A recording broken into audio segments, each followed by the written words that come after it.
നമ്മുടെ ഈ വർഷത്തെ അവക്കാഡോയിൽ ആക്ച്വലി താഴെ ചാടിപ്പോയ കുറേ കുരുക്കൾ ചാടിപ്പോയായിരുന്നു കേട്ടോ. കുറേ അവക്കാഡോ താഴെ ചാടിപ്പോയായിരുന്നു നല്ല കാറ്റും മഴയൊക്കെ വന്ന സമയത്ത്.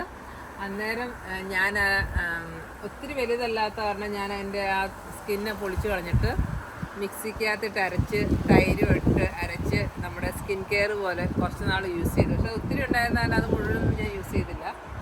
അധികം നാളത് ഫ്രിഡ്ജിൽ വെച്ചിരിക്കാനും പറ്റില്ല, അതിൻ്റെ കളർ മാറിപ്പോയി. അപ്പോൾ ഞാൻ ഇന്നിപ്പോൾ ഒരെണ്ണം താഴെ വീണത് അത് ആക്ച്വലി ഇച്ചിരി വലുതായി. അത് ഞാൻ എൻ്റെ സ്കിന്നൊക്കെ പൊളിച്ച് നോക്കിയപ്പോൾ അതിൻ്റെ കുരു കണ്ടോ നല്ല പാകമായിട്ട് ഞാൻ ഇങ്ങനെ കഴിച്ചായിരുന്നു. നേരെ അയ്യോ ഞാൻ വീഡിയോ എടുത്തില്ലല്ലോ. ഇത് നല്ല ടേസ്റ്റിയാണ്. താഴെ പോയതാണ്, പക്ഷെ എന്നിരുന്നാലും മീൻസ് ചാടിപ്പോയതാണ്. പക്ഷെ അത് മൂത്തായിരുന്നു.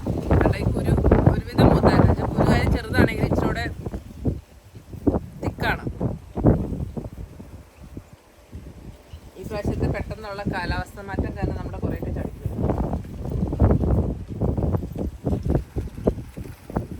അപ്പോൾ നമ്മുടെ അവക്കാഡോയുടെ വീഡിയോ ഇതിനി വിളവെടുക്കുന്ന സമയത്ത് നമുക്ക് വീഡിയോ ഇടാം.